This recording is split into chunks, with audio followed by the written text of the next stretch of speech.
edition of the Fraternal Review, Freemasonry and the Pagan Revival, with a one and only Brother Angel Millar. Welcome back to the Craftsmen Online podcast. Well, thank you for having me. It's good to be here. It's my favorite story to tell about you to friends, and I say, the first time Angel came on my podcast, I was so nervous, but now, like, we're friends, and I love having you on here, and I love talking about the Fraternal magazine, the Fraternal Review. I get so excited about this, especially to know that you are one of the editors-in-chief. We're talking about the October... But yeah. He is the editor. Make sure we change that up. But this is the first time that you've been able, the first time I have read a connection between paganism and Freemasonry. So for some brothers that might be, or listeners that just might be not familiar with that, can you give us a quick overview on the Pagan Revival and its influence on Freemasonry? Sure. Yeah. So this issue of the Fraternal Review, as you say, about the Pagan Revival, as far as I know, it's the only issue of a Masonic magazine to explore this subject, the connection between Freemasonry and paganism and the Pagan Revival. Or I don't think there's been any pagan magazines that have explored it either in this kind of depth. But the Pagan Revival, you can argue when it begins, but really it sort of gathers real steam with Wicca during the 1950s. Wicca claims to be an ancient survival of a witch cult. Most people don't believe that anymore, and certainly if you read the Wiccan ritual, it's very much influenced by the Hermetic Order of the Golden Dawn, Freemasonry, and Aleister Crowley. I think there's something interesting to it. It seems like a kind of Western Tantra put in sort of pagan and occult, Western occult terms, but it doesn't seem to be ancient.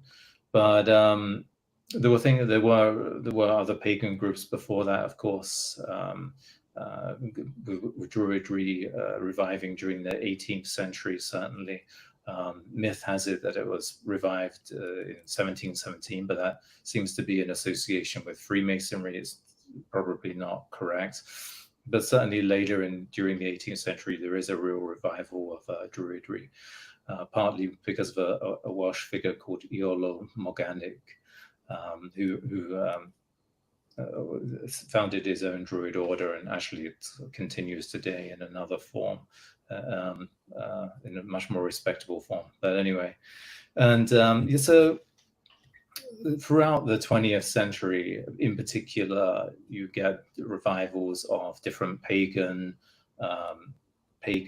sort of traditions or reinventions of these traditions. Most of them, one way or another, claim to be ancient or to represent something that's ancient. Some are more authentic than others. One of the criticisms of Wicca, for example, is that it's not really that authentic. And it should be said, over the last probably 2 or 3 decades, there have emerged different pagan sort of cults and groups that look back to actual ancient texts and try to do something more authentic.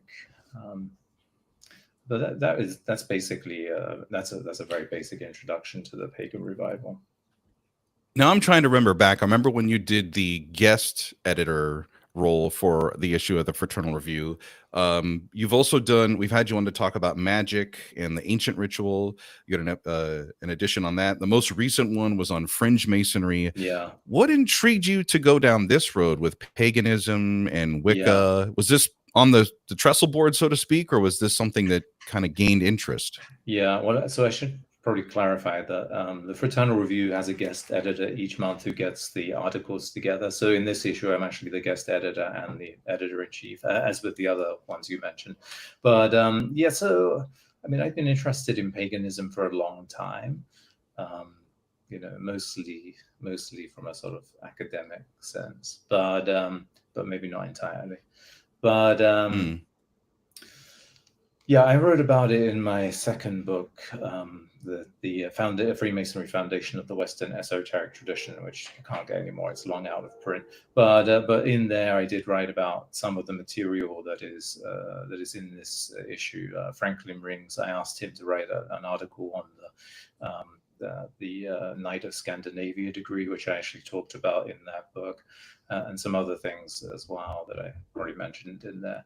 And actually, when I became a Freemason in 2001, I became interested in giving a talk on Freemasonry to my lodge, largely because I realized that that wasn't something we were going to get otherwise.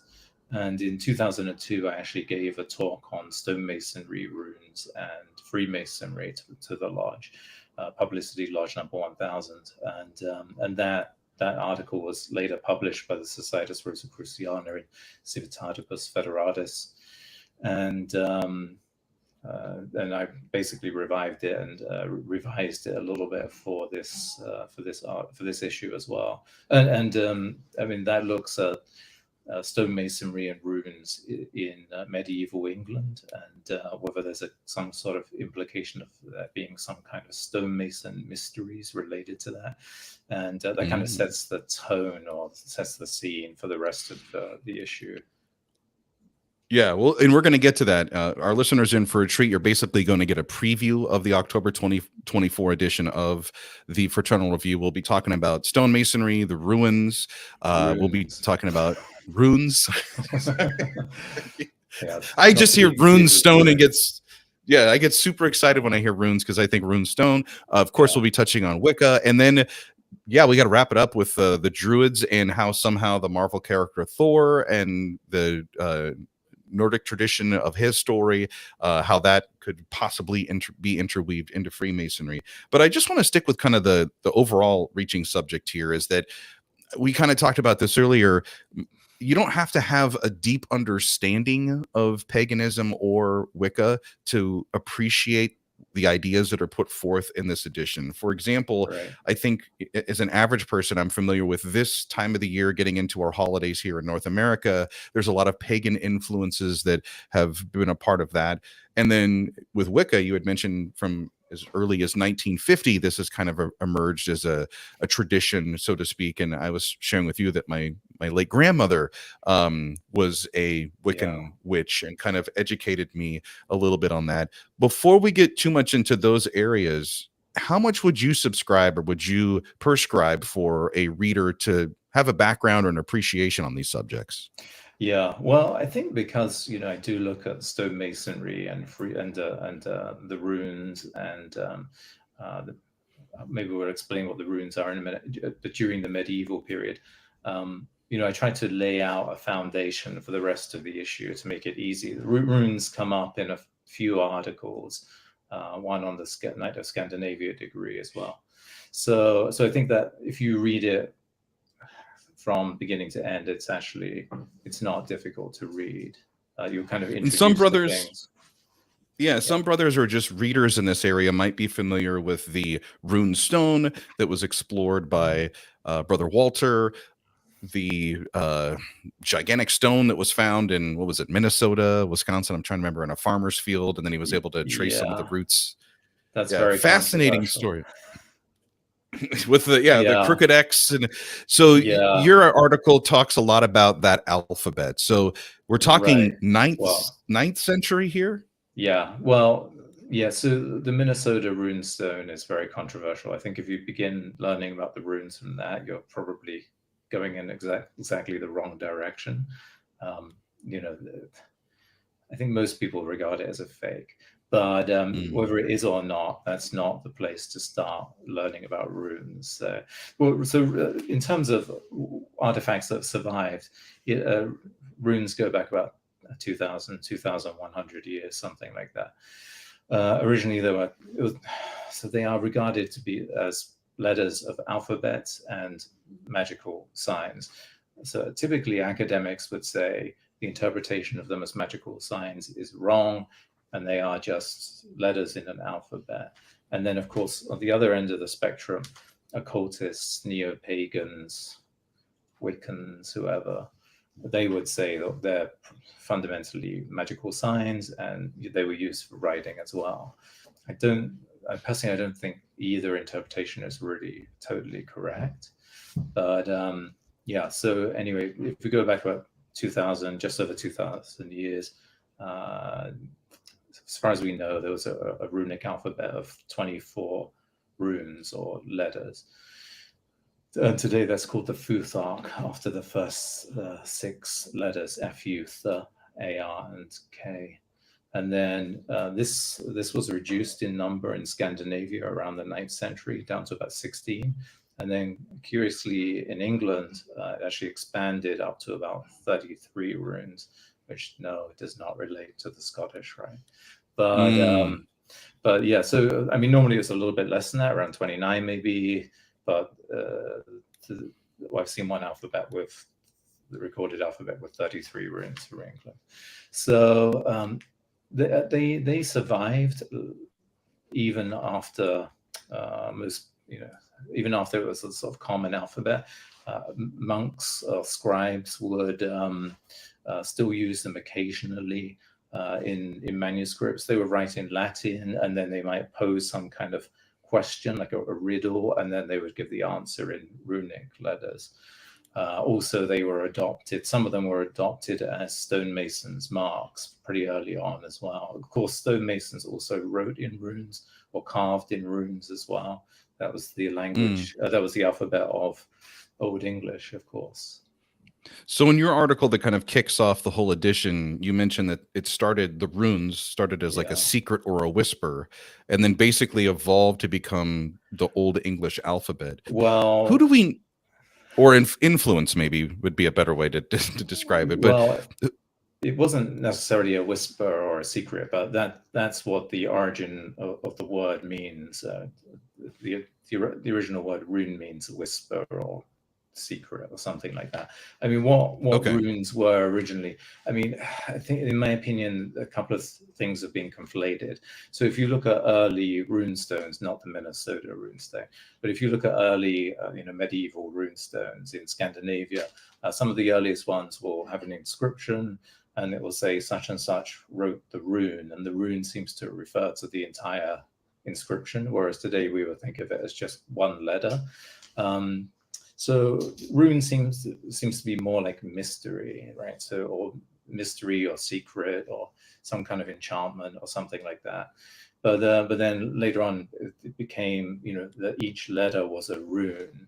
And it should be said, it should be acknowledged that we know that each rune's sound and meaning, because like Greek or Hebrew, each letter has a meaning. And we know that from several different poems, one of them being the Old English rune poem. So, for example, the first letter, letter F, in Northern Europe meant cattle, and then in England it meant money or fee or wealth. So, and then the poem would describe what that means. So, in a sense, you could say that the mysteries were preserved in these poems because they sort of, in a way, sort of outline the sort of most essential elements of society, and you could maybe detect some esoteric meaning in some of them as well. So, and who were the people that created or began using this language? Yeah. Well, it's not a language, it's an alphabet. So like the alphabet we use today, you can write in German or French or any other language. But so different languages would have been written in there, Northern European languages. I mean, they're mostly related anyway. And mostly it was Northern European tribes that were using the runes. Okay, because in my mind, I don't want to sound too barbaric about it, but I just picture like a Viking would have. Yeah, this would have been around that time. Yeah, the Vikings used it, and other Germanic tribes. So the Vikings are a Germanic tribe. So other Germanic tribes like the Angles and the Saxons also use them. Okay. As we move our way through the new edition of the Fraternal Review. It's Freemasonry and the Pagan Revival. We get to an article from friend and brother of the podcast, Brother Franklin Rings. Yeah. I was so proud to see his name in print. Franklin and I have this extreme personal connection. He was the last brother I obligated to the first degree. Wrote a fantastic article. I'm trying not to be biased here, but it was on the 34th degree, Night of the Scandinavia. And it kind of pulls from two 13th century Icelandic texts, where we now get into early Norse mystery. Can you expand a little bit about that and not give too much of it away, but how this degree does parallel some of the lessons that we would get in modern Masonic degrees? Yes. Before, let me just say that you mentioned Viking. So Viking really means something like a sailor or pirate. And so there were no Viking people. Viking was a profession. And it was a profession of the Norse people, or really Norse men. So so when you talk about the Norse, you can also think of it as Vikings as well. But I feel smarter every time I talk to you. Thank you. Well, good. Well, yeah, likewise anyway. But so the 34th degree. So obviously most Freemasons, only know of degrees up to the 33rd. And, maybe someone spends an entire lifetime and they finally get to the 33rd. Well, if you join the ancient and primitive rite of Memphis and Mizraim, you can get the 34th, and you can get others above that. And in the ancient and primitive rite of Memphis Mizraim, that was really founded by John Yarker in England, the first 33 do relate to the Scottish rite. So there's a Rose Quarter degree and so on. And then above the 34, it's a lot more Hamitic and Egyptian. And then the 34 kind of occupies this weird space in a way, because it introduces the esoteric, but it's Northern European pagan mysteries. As Brother Franklin points out, the substance of the ritual is taken more or less wholesale from the Poetic Edda and the Prose Edda, and it is effectively an initiation by Odin, a sort of symbolic initiation by the god Odin. We mentioned runes earlier, and Odin, who historically is a pretty late god in Northern Europe, but became a very important, maybe arguably the most important god.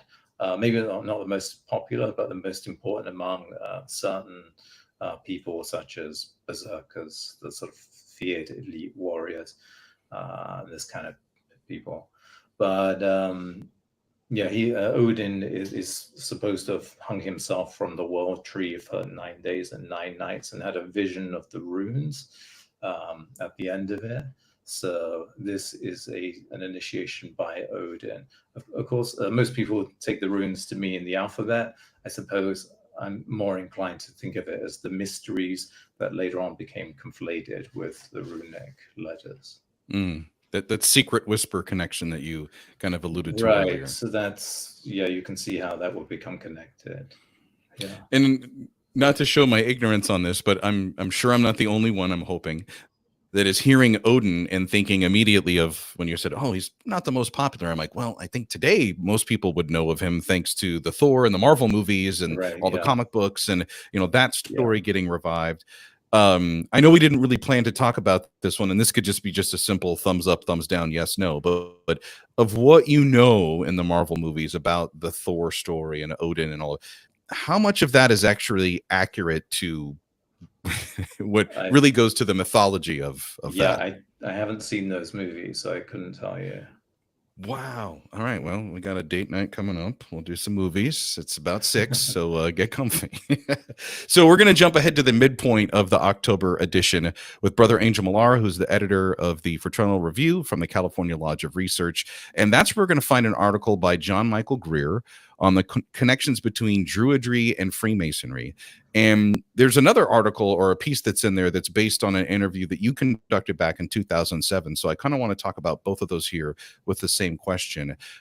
You got a chance to talk to the head of a little-known magical guild, which I'm not even going to bother trying to pronounce, who is also...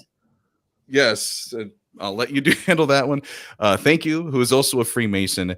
So you've kind of talked about some of these extra degrees, and now we're getting into like other groups or maybe bodies even. What is their connection to our craft? Yeah, so I mean, Druidry is not something I'm as familiar with at all. But yeah, as you say, John Michael Greer wrote an article sort of outlining connections. I mentioned earlier that there was this myth or the belief that Druidry was revived in 1717. So you can see even in the sort of mythological, modern mythological element around Druidry, there's some association with Freemasonry. But, yeah, the timeline is starting to correlate there for sure. Yeah, that's right. But I think the ancient Order of Druids in America was chartered by another Druid order in England that was founded by, I think it was Robert Wentworth Little, if I remember correctly. And John Michael Greer talks about that. Robert Wentworth Little was a Freemason and one of the founders of the Hermetic Order of the Golden Dawn. That would make sense. Okay. Yeah, and when he joined a Druid order many years ago, and it was still wearing Masonic regalia, and some of the ritual was influenced by Freemasonry, and all of that has been removed. But you can see even in the world of modern Druidry, there's a pretty significant association with Freemasonry, or there was at some point. Okay, and that is something we don't really explore that in the article, but something that now that you've said it has kind of got my mind jogging. Where so much of the when it comes to our aprons and some of the Masonic regalia that we wear into the lodge, that's kind of somewhat covered in our degrees. That with the ancient stonecraft and the builders and the building of King Solomon's temple. But it's also kind of refreshing and intriguing to hear that there were other traditions and cultures that would have worn something similar, or what they wore could now be influencing what Freemasons, what we recognize today as our outfit. Well, I think it's the other way around. It's actually that they took quite a bit from Freemasonry rather than us taking from them. Yeah. Interesting. That's a first too. In most cases, they came later. So. Oh, gotcha. Yeah. All right. So, as I kind of mentioned, sorry, go for it. Go. So I was just going to mention the Gould Gildy as well. So yeah, so in 2007, I interviewed let's say, the Germanic magician called Ganvorder, who I sort of knew long distance for maybe a year or maybe a bit more than that. I spoke with him several times. He was actually a very impressive photographer, and he founded an order a guild called the Gilds Gildy, which was entirely focused on Germanic, Northern European magic. You can find some absolutely terrifying videos of him if you type in Gilds Gildy, wearing a sort of skull mask and performing rituals. They really are truly. If you want to see what real magic looks like, you might want to take a look. But it's not to be messed around with. But he had also joined a local Masonic lodge where he lived, and saw some parallels. And I think, one of the most interesting things that I saw in speaking with him and revisiting that interview from well over 10 years ago, in fact, well over 15 years ago, was that the Gilds Gildy was influenced by the, let's say, mythology of the smith as a magician and of the weaver. So the smith and the weaver play a pretty significant role in Northern European mysteries. But you also find that in the smith, of course, in Freemasonry, but the smith and the weaver shows up very prominently in the old charges as well. So it's something, I'm not saying that comes from ancient paganism, but it's a theme that carries through the medieval period into early Freemasonry. You amaze me, because I'm just so thankful that we have somebody like you, a brother in the craft, that has explored all of these things. And just when I think that there's something that you haven't talked to someone about or met with, you surprised me with, oh yeah, back in 2007, I just talked to this guy from this order, from this guild, and you were able to share and articulate the story so well. And then when we talk about like bringing light and sharing light, like you do an excellent job of it. And we're lucky to have you on the special edition of the Craftsman Online podcast. It's going to surface first as a subscriber extra episode, but we will release it to all of our listeners throughout this month as we celebrate you, Angel Millar, New York brother, who's also the editor in chief of the Fraternal Review magazine from the California Lodge of Research. Let's get to the article from, I'm going to probably say his last name wrong, but Frater Amorator? Oh, yes. I got that right. Yeah. And as I kind of mentioned in the open, my grandmother became a Wiccan after being a Baptist and a Lutheran for most of her life. And this was the article that really spoke to me, because as a teenager trying to understand what she was going through and what these traditions and values were that she was embracing, reading this article helped me as an adult understand more of those practices that she was going through. And his article is Wicca and Freemasonry, Mysteries of the Crafts. Were you surprised with the connections that he was able to make between our two orders? Well, some of them I knew, but that article definitely goes into more depth than I had seen before and looks at some really interesting things.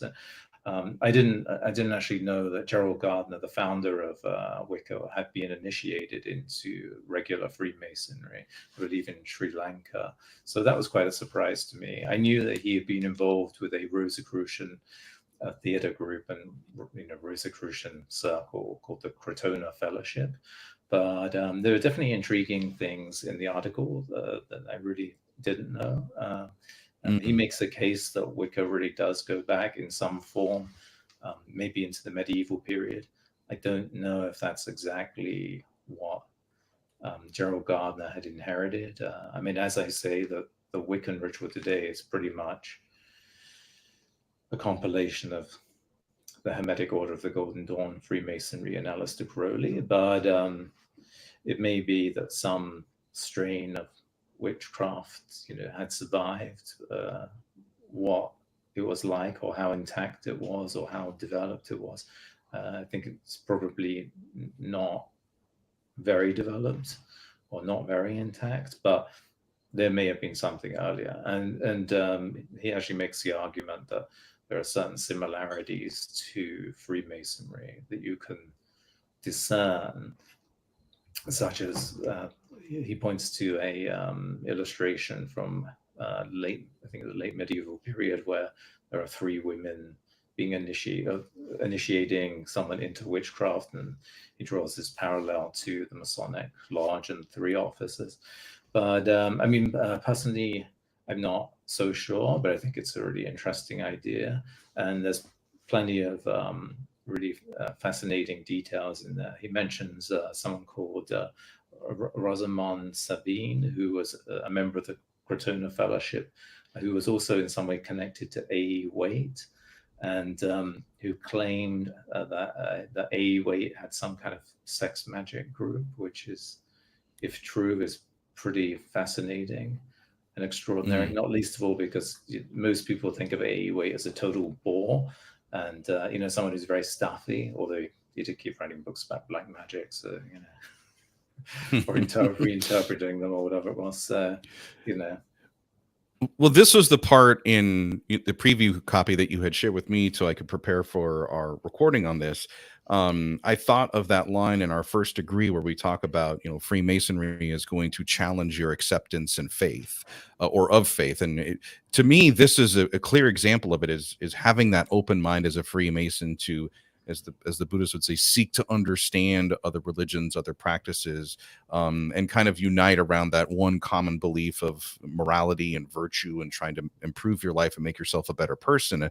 Yeah. And that was also kind of playing background in my head while I was reading this article, because I thought he did a pretty good job of making dotted lines to certain things that we would recognize as Freemasons. Yeah. And I have to say, thank you for, I don't want to say being brave enough, but for being confident enough to share that, because I know others would be like, let's maybe focus on something else. Yeah, well, I think one of the big problems in Freemasonry, and this is, something that annoys me, but there's lots of fantastical theories about Freemasonry out there, but when you actually focus on the facts, you find that they're actually a lot more interesting. And whether whether Wicca inherited a medieval tradition of witchcraft in part or in whole, we can only speculate. But I think, when you look at the Crotona Fellowship or the founder Gerald Gardner, or these curious figures that sort of weave into the story of Wicca, it's pretty fascinating, and it's not, Wicca's not this one-dimensional thing that it's made out to be. I'm not a Wiccan. I've never been a Wiccan. I don't want to be a Wiccan. But at the same time, you can appreciate that there's some interesting things there and some curious connections to Freemasonry. So why not explore it? Yeah. So we get to the final article in this special October 2024 magazine of the Fraternal Review edition. And this is the one where I'm like, I know this story. I've seen the movies. Fragments, Mysteries of the North. And it opens with the idea that Freemasonry's origins could be found in the story of Thor, which, as a Marvel fan, would be awesome. So I'll put aside a lot of the questions I had about the popularity of the character, but get to the one thing I think everybody knows is, at least in the Marvel comics, it's called Mjolnir, his hammer. It's been very popular since the first Thor movie came out, with Masters of Lodges that have it as their gavel.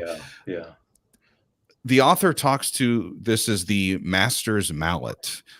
What are your thoughts on that famous hammer of Thor and a connection to possibly Freemasonry? Yeah, so it's a little more complex than that, but let me just say as well, we mentioned the Knight of Scandinavia degree from the ancient and primitive rite of Memphis and Mizraim earlier, and that was constructed around 1890, I believe, and so that's pretty early. It's really a long time before Wicca and a long time before the sort of massive revival of paganism during the 20th century. Not that you couldn't find people trying to do that before that, but it was very few and far between.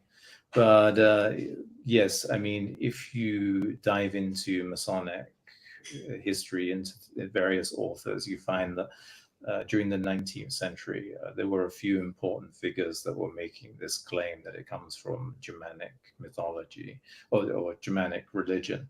So the earliest one that I know of is Daniel Sickles, who wrote in his Ahriman Reson, or General Ahriman Reson of 1868, that the world tree Yggdrasil is a symbol of the Masonic mysteries, which is very weird. And you might remember that I said that it was on Yggdrasil that Odin hung himself for 9 days and nights to receive the mysteries. And so, is it plausible? I'm not really sure. But the fact that it's in a ritual book for Freemasons published, not long after the middle of the 19th century, to me is pretty fascinating. And then you do get mentions of it in Albert Pike's Morals and Dogma. Quite frankly, what he says is wrong. But okay, scholarship wasn't as good as it is now, maybe you could argue. But the most important person, at least in the English-speaking world, arguably is George F. Fort, who he wrote a history of the antiquities of Freemasonry. I think it was 1886, if I remember rightly. And virtually the entire book is devoted to trying to prove that Freemasonry comes pretty much wholesale from the Northern European mysteries. So he makes arguments such as, well, in Freemasonry there are three pillars and three officers, and if you look at ancient Germanic temples, you find that there are three gods, and they're put on three pillars, and that's where it comes from. It's maybe not exactly correct, but there's some connection there. He does make quite I mean, he makes the mistake of thinking that the Masonic ritual, as it is today, must have existed, a couple of thousand years ago, which it certainly didn't. If you look at the texts of lodges from the 17th and early 18th century, it definitely changed a great deal. But so he'll make these claims based on the symbols as we find them today, which is typical in other theories where there isn't really much history. That people will look at the symbols and say, well, the symbols are similar, so therefore it must come from there. But yeah, and then the other important figure was Sylvester Gould. He is actually one of the founders of the Societas Rosicruciana in America, which today is a non-Masonic organization of men and women can both join. But he was a member of the Societas Rosicruciana in Civitatibus Federalis, the Rosicrucian Society for Freemasons in America, and a regular Freemason as well, of course. And he really took Fort's argument pretty much at face value, and he actually gave a lecture to the Societas Rosicruciana. I forget where it was. It may be in Massachusetts, and during the 19th century, and seemed to be promoting this idea that Freemasonry came from Germanic religion, and in particular, he honed in on the Master's Mallet, and published his talk to the Societas Rosicruciana as a pamphlet. And we actually have a copy of the front cover of that talk as published by the Societas Rosicruciana in America in 1918. In this edition, yeah, which is interesting to see how that all lines up. As we get ready to kind of close out this preview edition episode of the Fraternal Review, what are you hoping for? What are your thoughts when it comes to takeaways that you would want a brother Mason who picks up this October edition with either a fresh perspective, or maybe they've heard this and they're like, oh man, I got to get a copy of this. I want to learn more about it. What are you hoping they walk away with? Well, I won't go by every article, but if you look at the first article, for example, on runes and stonemasonry, I think being very conservative, I think nevertheless I make a pretty strong case that there was some kind of mysteries of stonemasonry that were in some way overlapping with the runes in medieval England. And if that is correct, and I think it's correct, then that certainly pushes back stonemasonry with mysteries in England by about 3, maybe 4 centuries beyond the old charges. So I think that's one thing that's pretty significant, and it's all based on actual historical evidence, not what people make up because they like the symbols. But beyond that, I think we introduce the connection to Freemasonry and the modern Pagan Revival, and how in a certain sense Freemasonry was ahead of the curve, writing about this stuff or creating the Knight of Scandinavia degree during the 19th century, when really this stuff was completely obscure and there was no, Wicca hadn't emerged, Druidry maybe on some extremely small scale. There was no revival of Germanic religion at that point. I don't think that came about seriously until about the 1960s.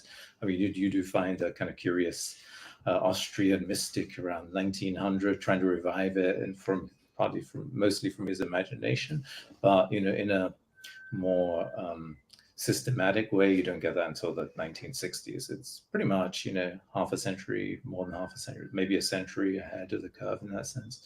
And we look at curious connections to Wicca and other groups. And I just mentioned this as well. I composed the glossary of terms at the end of ancient, mostly Old English terms that are still relevant, but some of them are Norse as well, and the serious Freemasons should know. And one of those terms that every Freemason would recognize is wisdom, which is an Old English word. It's a compound word composed of wis meaning wise and dom meaning judgment. So wise judgment, wisdom.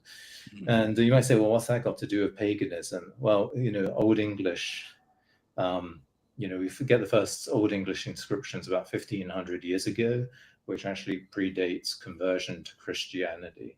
So that word has survived from antiquity, from pagan time, all the way through Christian Europe and Christian Britain to secular Britain, or whatever it is today, and is still one of the most important words you'll find in a Masonic lodge. And presumably, if Freemasons are interested in anything, it is wisdom. And so I suppose, from that, I would say the message, in a way, is that these ancient ideas somehow persist in ways that we don't even think. No, I mean, who would think you're speaking a pagan word every time you say wisdom? Or they somehow flood back in different interesting ways, or may have continued or filtered and changed throughout the time. Maybe from the Old English runes, maybe sort of brought back later in the Night of Scandinavia. But there are all these intriguing things from antiquity that come back, often in a really quite intelligent way that you don't always see elsewhere. And I think to ignore that is a mistake, really.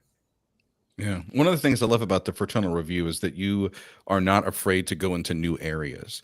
And, that's right. No offense to anyone, but I think a lot has been written about Freemasonry and the ancient Egyptian connection, or maybe Freemasonry and the Greeks or Pythagoras. And we've read a lot of that. Yeah. To me, this seemed like a fresh insight. This was new information, especially, as I mentioned, like being able to connect Druids and Wiccans and magic and even the myth of Thor all in one edition. It's something I think brothers, if they're like me, they're going to be highlighting this. They're going to be writing down their own questions, and they're going to be seeking answers on their own. Yeah.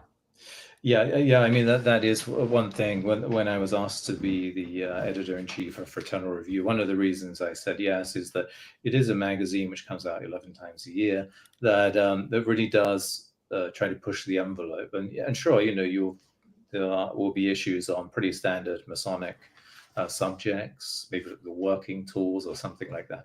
But a lot of the time, the guest editors and your authors really are able to push beyond anything you'll see in any other magazine, any other Masonic magazine or spiritual magazine. You're not going to find it anywhere else. And I think that's been pretty consistent, and is what makes it just really unique.